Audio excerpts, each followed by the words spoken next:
নমস্কার বন্ধুরা, আজকে আবার একটি নতুন মজার গল্প নিয়ে চলে এসেছি তোমাদের সাথে। গল্পের লেখক শিবরাম চক্রবর্তী। গল্পের নাম গোবর্ধন ও হর্ষবর্ধনের বাঘ শিকার। হর্ষবর্ধনকে আর রোখা গেল না। তারপর কিছুতেই বাঘ মারবার জন্য তিনি মরিয়া হয়ে উঠলেন। আর একটু হলেই তো মেরেছিল আমায়, তিনি বললেন। এই হতভাগা বাঘটাকে আমি ছাড়ছি না। কি করবে দাদা, তুমি বাঘ নিয়ে পুষবে নাকি? বলল গোবর। মারবো ওকে, আমাকে মেরেছে আর ওকে আমি রেহাই দেব? তুই ভেবেছিস? তোমাকে আর মারলো কোথায়? মারতে পারলো কই? একটুর জন্যই বেঁচে গেছি না। মারলে তোরা বাঁচাতে পারতিস আমায়, বলল হর্ষবর্ধন। গোবর্ধন চুপ করে থাকলো। সে কোথায় কোনো জবাব দিতে পারল না। এই গোপটাই আমায় বাঁচিয়ে দিয়েছে বলতে কি বলে নিজের গোপ দুটো তিনি একটু চুমড়ে নিলেন। এই গোপের জন্য বেঁচে গেছি আজ, নইলে ওই লোকটার মতোই হাল হতো আমার। মৃতদেহটির দিকে হর্ষবর্ধন আঙুল নির্দেশ করে বলে, গোপ বাদ দিয়ে বেগফের বকলমে ও তো খোদা আমি, আমার মতোই হুবহু। ও না হয়ে আমিও হতে পারতাম। কি হতো তাহলে বলতো? গোবর সে কোথাও কোনো সদুত্তর দিতে পারল না। ওই চৌকিদার, হঠাৎ তিনি হংকার দিয়ে উঠলেন, একটা বন্দুক জোগাড় করে দিতে পারবে আমায়? যত টাকা লাগে দেব। বন্দুক নিয়ে কি করবেন বাবু? বাঘ শিকার করব আর কি। বন্দুক নিয়ে কি করে মানুষ? বলে আমার প্রতি ফিরলেন। আমার এই বীরত্বের কাহিনীটিও লিখতে হবে আপনাকে। যত সব আজে বাজে গল্প লিখছেন আমাকে নিয়ে, লোকে পড়ে হাসে কেবল। সবাই আমাকে নিয়ে হাসাহাসি করে শুনেছি। তার কি হয়েছে? লিখে দেব আপনার শিকারিনীর কাহিনী। এই বাঘ মারবার গল্পটা লিখে দেব আপনার। কিন্তু তার জন্য বন্দুকের ঘাড়ে এত কষ্ট করে প্রাণপণে বাঘ মারতে হবে কেন? বনে বাজারেই বা যেতে হবে কেন? বাঘ মারতে এত হাঙ্গামার কি মানে আছে? বন্দুকের কোনো দরকার নেই। সাপ ব্যাং একটা হলেই হলো। কলমের কেরামুড়তে সাপ ব্যাং দিয়েই বাঘ মারা যায়। মুখেন মারিতং বাঘং, গোবর টিপ্পনি কাটে। আপনি টাকার কথা বলছেন বাবু? চৌকিদার এতক্ষণ ধরে কি যেন গভীর চিন্তায় নিমগ্ন ছিল, মুখ খুলল এবার। তা টাকা দিলে এনে দিতে পারি একটা বন্দুক দুদিনের জন্য। আমাদের দারোগা সাহেবের বন্দুকটা চেয়ে আনতে পারি। বাঘের ভারী উপদ্রব হয়েছে, এধারে মারতে হবে। বাঘটাকে এই বলে তিনি ওটা ধার দেবেন আমায়। ব্যবহারের পর আবার ফেরত দিয়ে আসবো। শুধু বন্দুক নিয়ে কি করব শুনি? ওর সঙ্গে গুলি, কার্তুজ, টোটা ইত্যাদি ওসবও তিনি দেবেন তো? নইলে বন্দুক দিয়ে কি পিটিয়ে বাঘ মারা যায় নাকি? তেমনটা করতে গেলে তার আগেই বাঘ আমার সাবড়ে দেবে, বলল হর্ষবর্ধন। তা কি হয় কখনো? বন্দুকের সঙ্গে কার্তুজ টার্তুজ দেবেন বই কি বাবু। তাহলে যাও নিয়ে এসো গে চটপট, বেশি দেরি করো না। বাঘ না মেরে নড়ছি না আমি এখান থেকে, জলগ্রহণও করব না আজ। না না, বন্দুকের সঙ্গে কিছু খাবার টাবার নিয়ে এসো ভাই। আমি বাতলাই, খালি পেটে কি বাঘ মারা যায়? আর কিছু না হোক একটু গাঁজা খেতে হবে অন্তত। আনবো নাকি গাঁজা? সে শুধোয়। গাঁজা হলে তো বন্দুকের দরকার হয় না, বনে বাদারেও ঘুরে মরতে হয় না, বন্দুকের বোঝা বইবার কোনো প্রয়োজন করে না, ঘরে বসেই বাঘ মারা যায় বেশ, আমি জানাই। না না, গাঁজা ফাঁজা চাই না বাবু, ইয়ার কি করছে আপনার সঙ্গে। তুমি কিছু রুটি, মাখন, বিস্কুট, চকলেট এসব এনো পাও যদি, গোবর বলে দেয়। বন্দুক এনে হর্ষবর্ধন আমায় সুধান, কি করে বাঘ মারতে হয় আপনি জানেন? বাঘে পেলেই মারা যায়, কিন্তু বাঘে পাওয়াই যায় না ওদের। বাঘে পাওয়ার চেষ্টা করতে গেলে উল্টে নাকি বাঘেই পায়। বনের ভিতরে সেতুতে হবে বাবু, চৌকিদার জানায়। গভীর বনের ভেতরে পা বাড়াতে প্রথমেই যে এগিয়ে এসে আমাদের অভ্যর্থনা করলো, সে কোনো বাঘও নয়, বাঘের বাচ্চাও নয়, আজ তো একটা কোলা ব্যাং। ব্যাং দেখে হর্ষবর্ধন ভারী খুশি হয়ে বললেন, এটা শুভ লক্ষণ। ব্যাং ভারী পয়া, জানিস গোবরা? মা লক্ষ্মীর বাহন বুঝি? জিজ্ঞাসা করলো গোবর। সে তো পেঁচা দাদা জানান, কে না জানে। যা বলেছেন, আমি ওর কোথায় ছাই দিই। যত পেঁচালো লোকেই হচ্ছে মা লক্ষ্মীর বাহন। প্যাচ কষে টাকা উপায় করতে হয়, জানো না ভাই? তাহলে ব্যাংক বুঝি সিদ্ধিদাতা গণেশের? না না না, বলে গোবর নিজেই শুধরে নেয়, সে হলো তো ইঁদুর। আমি পয়া বলেছি, কারো বাহন টাহন বলে নয়, আমার নিজের অভিজ্ঞতায়, বলল হর্ষবর্ধন। আমরা প্রথম যখন কলকাতায় আসি, তোর মনে নেই গোবরা, ধর্মতলে একটা মানিব্যাগ কুড়িয়ে পেয়েছিলিস? মনে আছে? পেয়েই তুমি সেটা পকেটে লুকিয়ে ফেলেছিলে। পাছে কাছর নজরে পড়ে। তারপর বাড়ি এসে খুলে দেখলাম যে 4টে ঢ্যাং। মানিব্যাগের আবার ঠ্যাং কেন রে? তারপর ভালো করে পরীক্ষা করে দেখি, ওমা, টাম গাড়ির চাকার তলায় পড়ে চেপটা হয়ে যাওয়া একটা ব্যাঙ। আর কিছুতেই খোলা গেল না ব্যাগটা। গেল না বটে, কিন্তু তারপর থেকে আমাদের বরাত খুলে গেল। কাঠের কারবারে ফেঁপে ফুলে উঠলাম।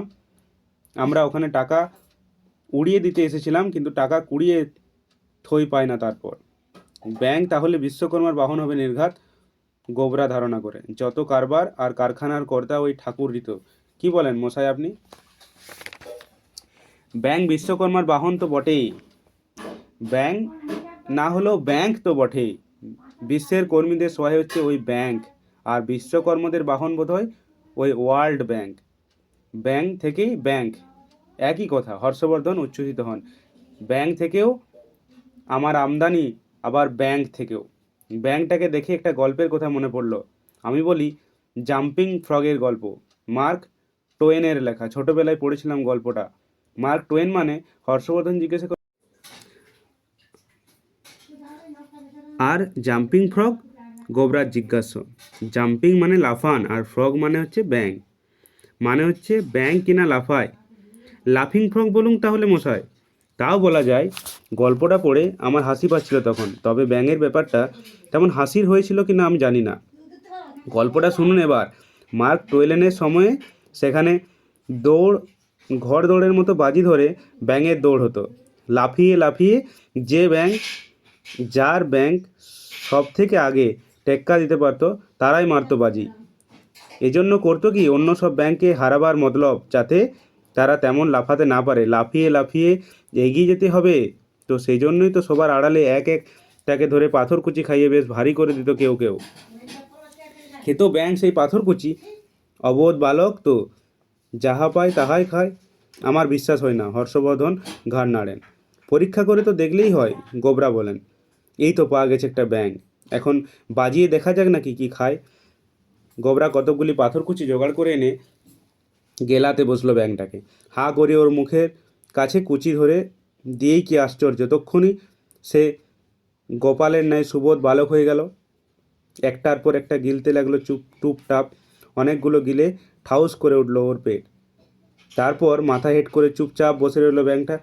ভারিক কি দেহ নিয়ে, লাফান দূরে থাক, নড়াছড়া কোনো শক্তি রইল না আর। খেলো তো বটে, খাওয়ালি তো দেখলাম। বেটা এখন হজম করতে পারলে হয়, দাদা বললেন। খুব হজম হবে, ওর বয়সে কত পাথর হজম করেছি আমি, গোবরা বলে। ভাতের সঙ্গে এতদিন যত কাকর গিলেছি, ছোটোখাটো একটা পাহাড়ি চলে গেছে আমাদের গর্তে, হয়নি হজম? আলবাত হয়েছে, আমি বলি। হজম না হলে তো জমতো। ওই দেখ দাদা, আতঙ্কে চেঁচিয়ে ওঠে গোবরা। আমরা দেখি প্রকাণ্ড একটা সাপ। গোগরা হবে হয়তো, এঁকে বেঁকে এগিয়ে আসছে আমাদের দিকে। চৌকিদার বলে, একটুও নড়বেন না বাবুরা, নড়লেই সাপ এসে ছবলাবে। আপনাদের দিকে নয়, ব্যাঙটাকে নিতে আসছে ও। আমরা নিস্পন্দ দাঁড়িয়ে দেখলাম, তা বটে। আমাদের প্রতি একবারও না তাকিয়ে সে ব্যাঙটাকে আত্মসাৎ করলো।